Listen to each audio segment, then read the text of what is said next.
Ndugu zangu, tumethibitisha kwamba tunao uwezo wa kuongoza nchi. Kwa hivyo kama wanataka kurudi, ahlan wa sahlan. Hawataki, tutaongoza nchi.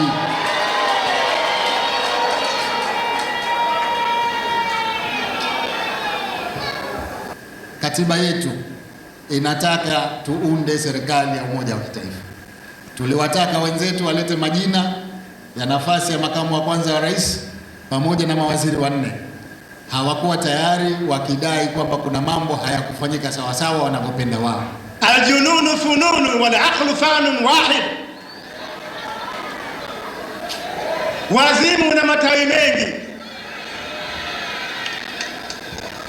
Ndugu zangu, wengine wa kuimba, wengine wa kucheza, wengine wa kupiga, wengine wa kulia, wengine wa kujikunja, lakini wengine wakudhani kwamba wao ni marais. CCM oye!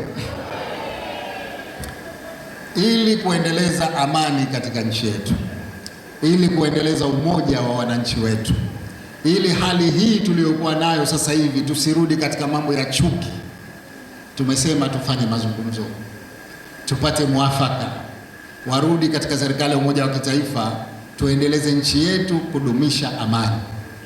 Lakini tumewaambia kwamba tutafanya hayo kwa maslahi ya nchi yetu, maslahi ya chama chetu. Hatutofanya hayo kwa kuburuzwa, hatutofanya hayo kwa wanayotaka wao, ambayo hayana maslahi kwetu. Kwa hivyo nataka nikupeni uhakika, ndugu wanachama, kwamba mazungumzo yataendelea, lakini tutayaendeleza huku tukijua kwamba tunatafuta maslahi ya nchi bila kuathiri maslahi ya chama chetu.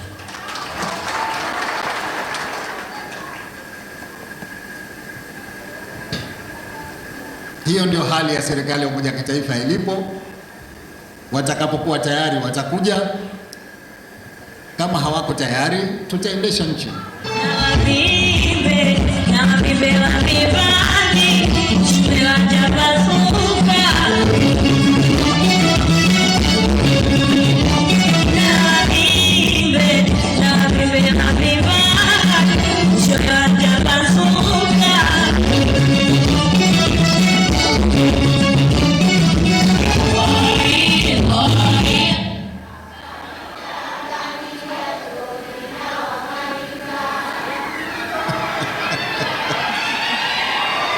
CCM oye! Ndugu zangu, tumethibitisha kwamba tunao uwezo wa kuongoza nchi. Kwa hivyo kama wanataka kurudi, ahlan wa sahlan. Hawataki, tutaongoza nchi.